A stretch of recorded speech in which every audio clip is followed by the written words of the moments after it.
Hey guys, what's up? Ano ba siya today? Alaga, pag-usapan natin itong pagwawala. Hindi ko alam, pagwawala, pag-iiyak ni Erwin Tulfo no, sa kanyang programa. No? At take note, na-pick up na po siya ng TV5, which I find it more weird. Yeah. Actually, meron tayong tatlong video niyan. Ayan. Ayan. Ako ng ilang Papanoorin natin. Okay? Tapos, yung pinaka-breaker dyan, yung pinost dito ni Ma'am Joan. Anyway, gumpisa muna tayo sa TV5. And even before we get into that, tara, roll muna natin yung video.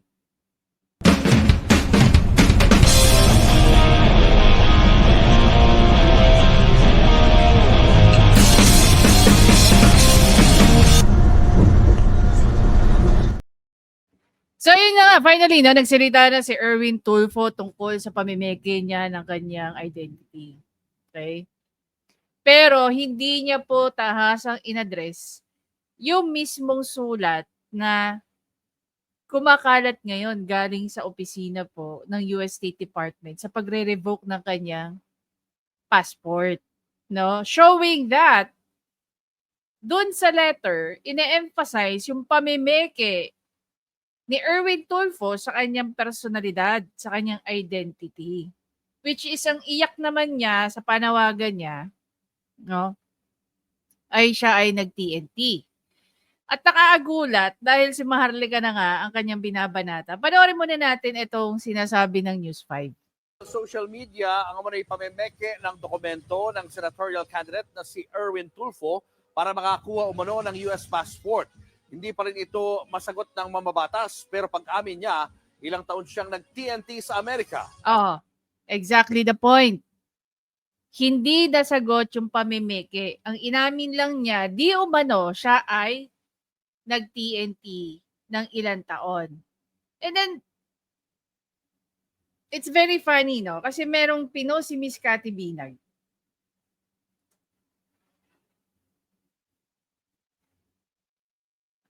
Kung pupuntahan natin yung mga post niya.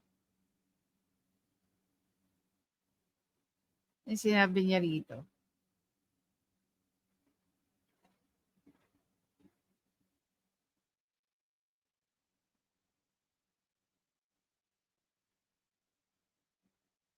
Sabi ni Miss Cathy Binag dito sa post niya. Patayin natin guys para mas lalo niyo makita. Paano po kayo naging US citizen ng 1988? Okay? Agad. Sabi po ninyo, 1986 kayo dumating. Ang gulo ng storya. Kasi sabi ninyo, nag-TNT kayo. Ang pagkakarinig ko, 10 taon daw na nag-TNT itong si Erwin Tulfo. Baka po pwede nyo na lang ma-share kung paano makatulong sa kapwa natin sa Amerika. Kaya sinabi ko, 10 years daw siya nag-TNT, Miss Cathy Binag. So kung dumating ka ng 1986 at citizen ka ng 98, paano naging 10 years yan? Tuloy-tuloy ang pagsisinungaling. 'Di ba? Hindi na iayos ang kanyang script. Anyway, tara, punta natin. Nasa frontline na balitang yan, si Marian Enriquez. Nag-TNT po ako. That's true. Ito ang derechahang inamin ni House Deputy Majority Leader at ACT-CIS Party List Representative Erwin Tulfo sa kanyang programang Punto Asintado kasunod ng kumakalat na alegasyon online tungkol sa umano'y pamimeke niya ng dokumento para makakuha ng US passport noong 1991. Nag-ugat ang issue sa kumalat na liham umano ng US Embassy kay Tulfo noong October 2022 na nagsasaad na peking birth certificate daw ang ginamit niya para makakuha ng US passport. Isa raw Erich Sylvester Tulfo na ipinanganak sa Hawaii ang ginamit niya kahit sa Tacloban Leyte siya ipinanganak noong 1963. Hindi ito direktang sinagot ng mambabatas pero giit ni Tulfo pagiging undocumented OFW lang ang kasalanan niya. Wala po ako niloko. Utang ina. Boss, kaya ka nga ni-revoke eh. Kaya ni-revoke yung passport mo kasi niloko mo ang US government. 'Di ba? Ito ba yung taong ano ninyo, iboboto ninyo? Right into our faces, hindi maamin. Tapos i-deny niya pa na wala raw siyang niloko. Eh ngayon pala, pinagloloko na tayo eh. Oh, sige nga. Oh. And I am proud to say yes, nag-TNT po ako. Gumawa po ako ng diskarte para mabuhay ko po yung mga anak ko. Hindi na bago ang issue sa US citizenship ni Tulfo. Noong 2022, sinubukan din itong ungkatin ng mga mambabatas sa confirmation hearing sana niya bilang kalihim ng DSWD. Pero hindi rin ito nasagot ni Tulfo at humiling lang ng executive session. Kalaunan, hindi rin siya nakumpirma hanggang sa tuluyang palitan sa pwesto. Oh, so obviously, kung bakit hindi ka na-confirm sa pagiging DSWD secretary mo dahil merong problema or issue diyan sa citizenship mo. 'Di ba? Kaya nga hindi natin maintindihan paano ka nakalusot sa COMELEC. 'Di ba? Bago naman nakilala bilang broadcaster at politiko, 10 taon na malagi sa Amerika si Tulfo. 1986 siya umalis ng bansa at Oh, take note. 1986 umalis. Oh. namasukan daw bilang dishwasher, bagger at iba pa. Hindi ko Oh. Very Raffy Tulfo ang kwento. 1986 siya pumunta. 87, 88, 89, 90, 91. 5 years. After 5 years, nag-apply ka ng passport with the name Erich Silvestre Tulfo. 'Di ba? po ikinahihiya bayan na I was once You know, ang kwento ng mga TNT, hanggang ngayon guys, maraming TNT sa Amerika. Pero kahit kailan mayroong mga nag-TNT, God forbid, hindi ko alam kung gaano karami ang mga gaya nito ni Erwin Tulfo. Naaabot sa mamemeki ng pagkatao. Sa totoo lang, hindi nga natin alam kung identity theft because we don't even know kung may nag-i-exist na Erich Silvestre. Pag sinabing identity theft, ibig sabihin may tao na ang pangalan ni Erich Silvestre Tulfo nag-i-exist. Pero yung pamimeke mo ng mga documents mo, hindi ba panloloko yan, Erwin Tulfo? Wala bang ganun batas sa Amerika? O dahil kaya na-revoke ang passport mo, it's because you basically violated that very law. documented alien na I was once an illegal OFW pero hindi ko po pinangangalandakan. Wala po akong kaso sa Amerika. Wala po nagkaso sa akin. Nagbabalita Kaya nga ni-revoke yung passport mo eh. Sige nga, bumalik ka ng Amerika. Kaya mo bumalik ng Amerika? Hindi ka, dyan sa ginawa mo, hindi ka pa ba blacklisted dyan? Yung maging TNT ka nga lang sa Amerika, pag na-blacklist, pagka na-deport ka, ibig sabihin blacklisted ka na eh. Oh. How much more ang lokohin mo ang gobyerno ng Amerika? 'Di ba? Ginagawa mong tanga ang kahit sinong may alam tungkol sa mga ganyang bagay, Erwin Tulfo. Kaya nga ang tanong ko nag-damage control ka ba o lalo mo lang dinamage yung sarili mo? Ngayon, pakinggan natin kung paano niya tinira si Maharlika. Dito, eto guys, no, eto tawan-tawa ako dito. Alam niyo kung bakit? Una, hindi niya na nasagot si Maharlika. Pangalawa, dito mo nakita yung ugaling squammy ni Erwin Tulfo. Out of topic na siya eh. Dito mo makikita kung anong klase ang pagkatao ng taong to. Nakakaduwal. Na habang nagsasalita siya at binabanatan niya si Maharlika, lumalabas sa kanya puro basura.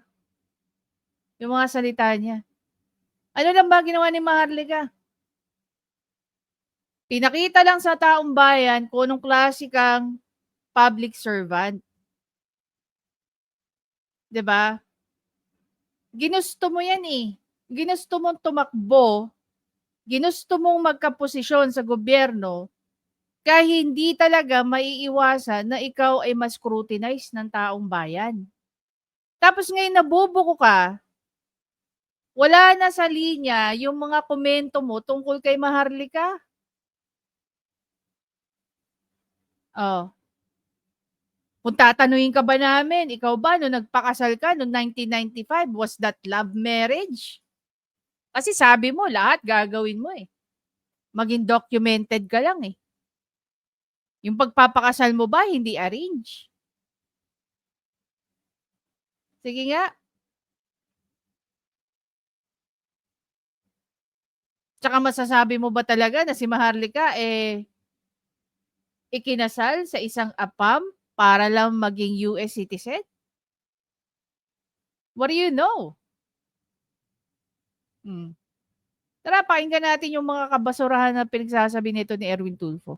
Diyan, ilang vlogger ho dyan. Salita ng salita, tira ng tira sa gobyerno, lalo na po yung isa dyan sa Amerika na babae. Nakapangasawa siguro na Putang ina, tira ng tira. Baka nakakalimutan mo, Erwin Tulfo. Kami nagpapasweldo sa inyo. Inilulustay niyo mga kaperahan, nanggagaling yan sa pera ng taong bayan. 'Di ba? Oh, pakinggan niyo mabuti kung anong klaseng basura to si Erwin Tulfo.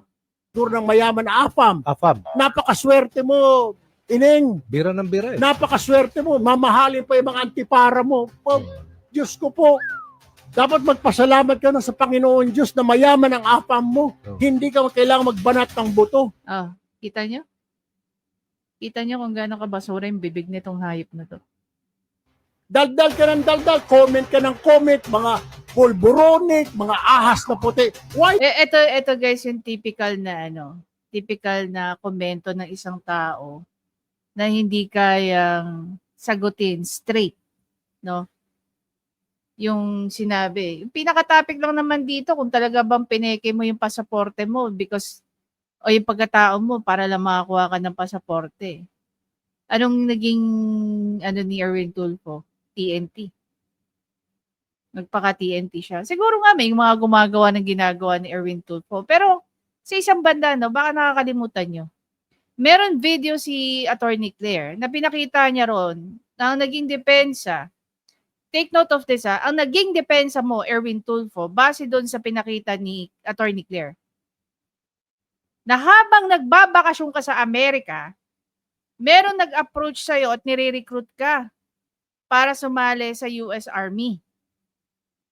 Ngayon, yung tao na lumapit sa'yo, binigyan ka ng ibang pangalan as Eric Silvestre Tulfo at binigyan ka ng birth certificate o pinalabas rather, if I remember it correctly. Pinalabas na ikaw ay pinanganak sa Hawaii noong 1963. Sobrang taliwas sa sinasabi mo ngayon. Na kumapit ka sa patalim, kaya ka nameke. At ayaw mo pang aminin na iyon ay paglabag sa batas ng Amerika. 'Di ba? Oh, balik tayo. Why don't you come home? Tama. Why don't you come home and Suggest. help this country? Tama. Kung talagang may Tumulong ka na. malasakit ka sa bayan mo, umuwi ka rito. Alam mo, lahat ng tao may iba't ibang paraan nagpapakita ng malasakit. Hindi ko kinakampihan dito si Binibining Maharlika. Pero yung pagsisiwalat niya ng tunay mong pagkatao ng mga pinaggagawa mo sa Amerika is one way to show na ang mahuwad na gaya mo ay hindi dapat umuupo sa kahit anong public office. 'Di ba? And take note, Erwin Tulfo, itong si Maharlika, more often than not, okay? Hindi siya para magsaliksik. Hindi siya interes sa'yo. May mga tao lang na interesado, tulungan din ang kapwa Pilipino para malaman kung anong pagkatao mo. Dumadaan lang lahat ng information na yan kay Maharlika. Sa pagkakaintindi ko. Ngayon, si Maharlika lang ang naglalabas ng mga bagay-bagay na yan. Oh. Ngayon, pwede mo bang sabihin nagsisinungaling at sinisiraan ka lang ni Maharlika? Eh, yung depensa mo sa kanya, wala sa hulog. Hindi mo na-address yung pinaka-core issue kung bakit ka pinag-uusapan ngayon ng taong bayan. 'Di ba? Ibenta mo or i-donate mo yung kayamanan mo na galing sa AFAM mo na Amerikano, ibigay mo sa mga mahihirap dito. Kasi nagko-complain ka eh. Diba? Bakit hindi ka umuwi dito? Well, as far as Maharlika is concerned, sa pagkakaalam ko sa mga bagay na napapanood ko sa kanya, maraming taong tinutulungan to kahit hindi siya gaya mo, Erwin Tulfo. For the record. Hindi niya kailangan ang gaya mo. Hindi niya kailangan maging gaya mo para makatulong. Tumutulong siya in her own simple way. Na wala siyang kailangan apak-apakan ng mga tao gaya ng ginagawa niyong magkapatid. 'Di ba? Then you do the fight, you do the battle. Hindi niya magawa yan. Tapos yan sa Pilipinas, gumawa na po. Kasi comment siya ng comment. Or ma'am, Sa Amerika baka po pwede ma'am sa 20 Putang ina, sino ba yung katabi nito ni Erwin Tulfo? Nakakalimutan niya ba si Erwin Tulfo ay isang public servant? 'Di ba? Grabe naman ang pagkasipsip ng katabi ni Erwin Tulfo. 2020, ikaw kaya tumakbo ng pagkapangulo. Ikaw na lang kaya. You run as O, 'di ba? Yung mga linyahan dito ni Erwin Tulfo, napaka-squammy. Ito yung typical namin naririnig, no? Kami magkakaibigan, no? From TikTok. Ito yung typical namin naririnig sa mga squamming bashers namin.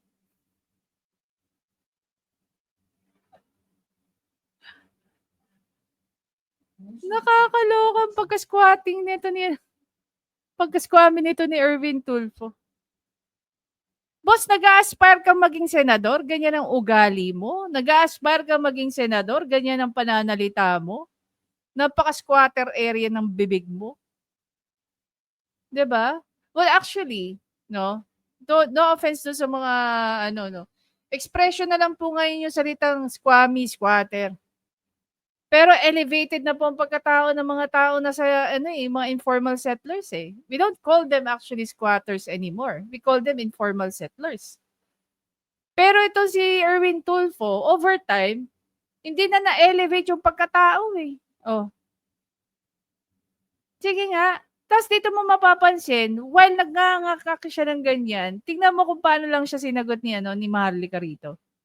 President po of the Republic. Okay, speaker. Or yung isa yung love or connect. Gusto niyo ho tumakbo kay senador or congressman. Kayo ho mag-speaker. So ito kasi, pinakinggan ko yung Oh. Pakinggan niyo mabuti kung paano lang siya sinagot ni Maharlika.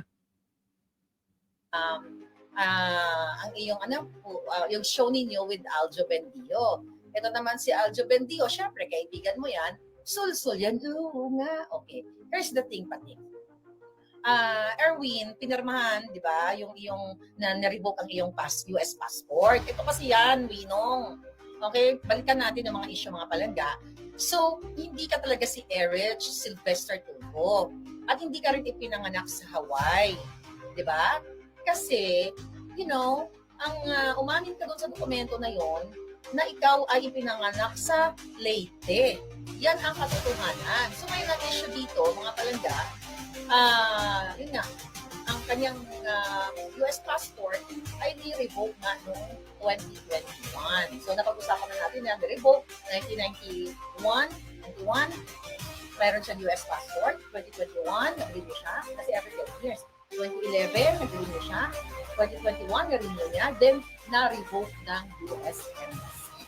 Alright? Yaan sa Pilipinas. Actually, hawak pa natin yung mga US passport number dito. So, hindi na lang natin syempre babanggitin pati US, pati social security mo. Pero kasi hindi na ito sa'yo. Your social security ending 2169. Hawak ko din ang information.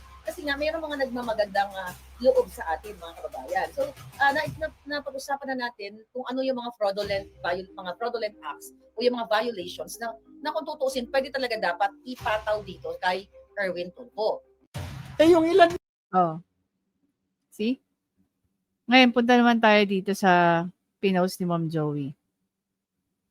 Sabi ni Ma'am Joey dito, anong walang nilabag? Sabi nga sa sulat na violate mo ang Code of Federal Regulation Title 22 of Foreign Relations Sections 51.62 paragraph A2. Ang sabi dito, the department may revoke or limit a passport when the passport was illegally, fraudulently, or erroneously obtained from the department or was created through illegality or fraud practice upon the department. So sinagot ni Ma'am Joey, etong sinabi ni Erwin Tulfo. Wala akong nilabag na batas, wala akong nilokong tao, wala akong inistapa, wala akong iniscam. Kung ayaw ninyo ng 2 Tulfo, 3 Tulfo sa Senado, we will leave that to you.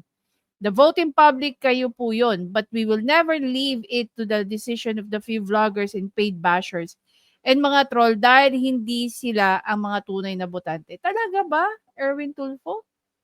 Hindi kami tunay na botante? Ito lang ang kayang sabihin intellectually ni Erwin Tulfo. Paid bashers? Sino nagbayad sa amin?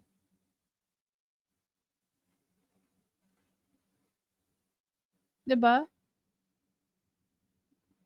Ito na ngayon yung yung rhetorics nila, ito na ngayon yung linyahan nila eh. Dahil nabuko na sila, ito yung mga sasabihin nila. Wala daw silang in-scam. Erwin Tulfo, hindi naman natin pinag-uusapan dito yung nang scam ka o nang istapa ka. Pero definitely, meron kang nilokong mga tao. Meron kang mga nilabag na batas.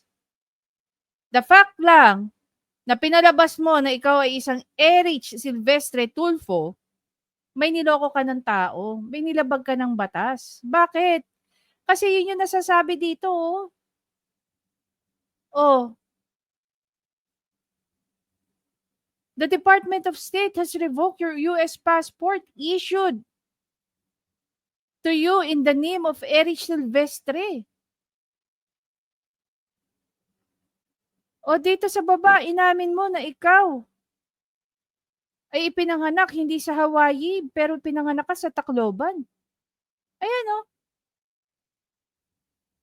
Lastly, on September 14, 2022, you were issued a G2 visa and on your US visa application, you admitted that in fact, your birthplace is Tacloban City, Leyte. Therefore, because you made false statements of material facts on your passport application, US passport number, pursuant to this law. Ano sinasabi ni Erwin Tulfo na wala raw siyang nilabag na batas? Oh, ayan. Hindi na tayo pinahirapan ni Ma'am Joey. Ano pa sabi ni Ma'am Joey rito? Revocation of limit of passport and cancellation of consular reports of birth abroad. The passport was illegally, fraudulently, erroneously obtained from the department or was created through illegality or fraud practiced upon the department. So, ano sinasabi rito ni Erwin Tulfo na wala daw siyang niloko? Mukha ba kaming bayad? Para scrutinize itong mga pinagsasabi ni Erwin Tulfo. Ayan siya nagsabi, wala daw siyang nilabag na batas. Pero ano tong batas na to? Diba? Siyempre, magti-thank you tayo kay Ma'am Joey for posting this. Wala kang nilabag na batas, pero doon sa sulat na nakuha nila nila Binibining Maharlika, in-state dito kung ano batas ang nilabag mo, kung bakit ni-revoke yung passport mo. And these are the details. Ito ba ang klase ng government official ang gusto nyong iboto? Simpleng pagkatao?